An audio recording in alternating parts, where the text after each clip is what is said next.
What is going on, everybody? Welcome back to a brand new video. And in today's video, we are going to be doing something a little different, similar at the same time.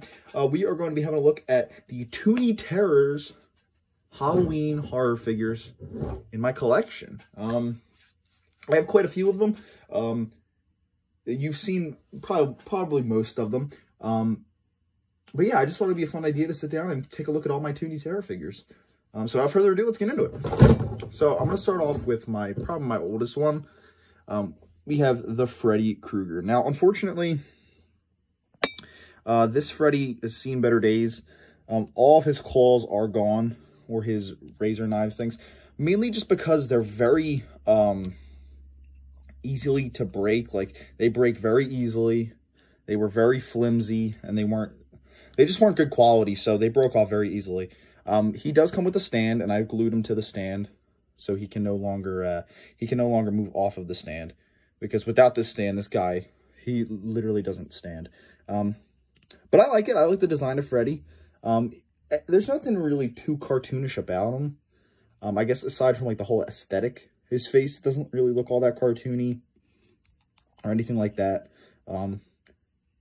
I'd say he's definitely my least favorite of the Toony Terror figures. But still cool. Still a cool figure. Next up, we have Pennywise from 2017's It, or 2019's It Chapter 2, whatever one you want to say. It's pretty much the same design. I strongly prefer this over the original Pennywise design, which I do have. Yeah, I think this figure looks pretty good. They got some nice detailing in the forehead, how it's all cracked up, and you know, he's got that giant forehead, and he's got a big goofy face. I'd say the coloring's pretty accurate. For as much as these figures are cartoonish, they are quite accurate. Even going down to like the pattern running down the back and the hairstyle and everything. He's got this little hole between his fingers because he did come with a balloon, but it broke because it's this really cheap wiring that they used. So I don't have it anymore, but you know, it's still cool.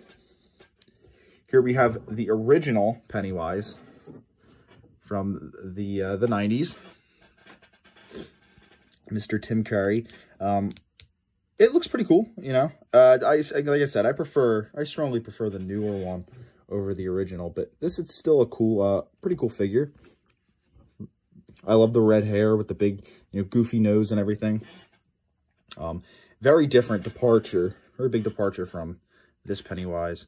I think again, like I said, it's definitely a good update. But yeah, pretty cool.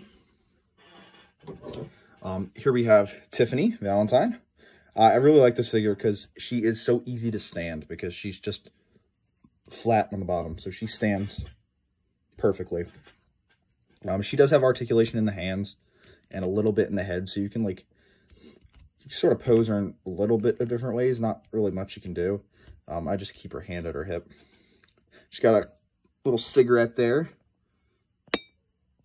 It's just kind of a white stick. I'm trying to get it to focus a little bit here. Hold up. It's going to give me a hard time. It isn't going to focus. It's just really a white stick is what it is.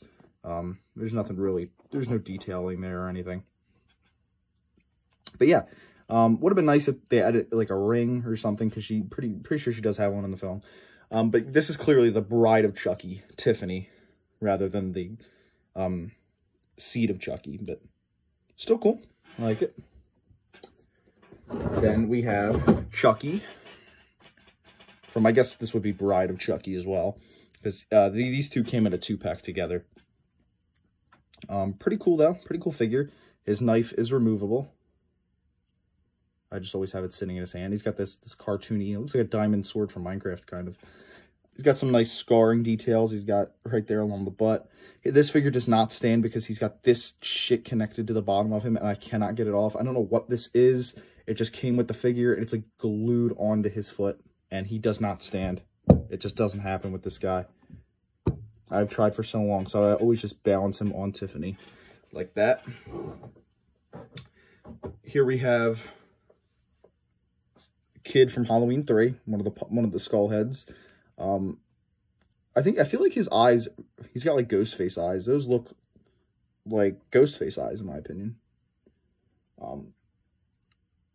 I've always noticed that about the skull. The little bag sack he's got pillowcase was removable, but I glued it to his hands because it just kept falling out, and he would just fall over like that. He is standable. He's kind of a pain in the ass to stand, but I like this figure. It's got some nice cracks and detailing. It's got the silver shamrock logo there on the back.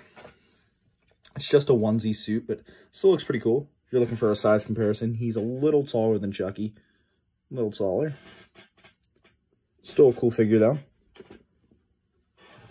You also have the witch.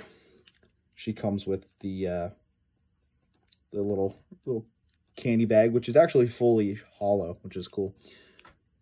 I don't really know what they're meant to, like, what she's doing with her hand there. Just kind of making a smile, I guess. This is cool, though. She got like a nice cape on the back, the silver shamrock logo. Yeah, I think it's just overall, it's a cool design. And these all came in a 3-pack together. Those two, and then my favorite of the 3, the pumpkin head. It's got a fun little witch hat on. He also came with a candy bag, which I glued to his hand. His entire hand came off. I forgot about that. I had to glue it back on. He's probably the plainest of the 3, I'd say, aside from like the hat, I guess. He doesn't have any detail going on in his chest or anything, but he's still a cool figure. I like him. Then we have Ghostface with the removable knife. It's a pain in the ass to get out, though. Just gonna keep it in for now. He's got that cool, like, cell shading kind of Scooby-Doo animation color going on there. He's got very crazy posing. He's supposed to be like running, which I like it, but it makes it such a pain in the ass to put him on the shelf with the rest of the figures because he just takes up so much space. I like him, though. He's cool. He's unique. I'll have him there on the side. Then, which these ones you have already seen in my Michael Myers review video or collection video, we have the Halloween 1 Michael. Very cool figure. Very cool. I like him. Again, he's got that same cell shading on his knife that Ghostface had on his. He's got the nice blue coveralls. Cool detailing there. And then he also comes with... Oh, he's not going to stand. A pumpkin. Comes with a pumpkin. And I dropped it. Comes with a pumpkin. It's the cut of the Halloween 2 design, but it's cool. And then, last but not least, we have Michael from Halloween 2. For some reason, they put him in a black coveralls. Don't know why. There's no cell shading on the knife this time. It's just blood. He's got the 6 bullet wounds right there. The blood coming down the eyes. You know, not too crazy on detailing or anything like that. Still cool, though. And then he also comes with a pumpkin. Except it's got an orange face this time instead of the gray. So yeah, I hope you guys enjoyed. That is all of my Toony Terror figures. I know this wasn't too big of a video. Just thought I'd show it off to you guys. I don't obviously have all of them. There's still some I'd like to get. I'd like to get a Jason Voorhees. I'd like to get a Leatherface at some point. And pretty much once I have those two, that'll pretty much be all the ones I care to collect. I mean, you know, I'll have the big 3, Freddy, Michael, Jason, and yeah, and Leatherface is like the only other one besides Jason that I need. So yeah, I hope you guys did enjoy. If you did, drop a like, subscribe, and I'll see you guys next time. Bye, guys.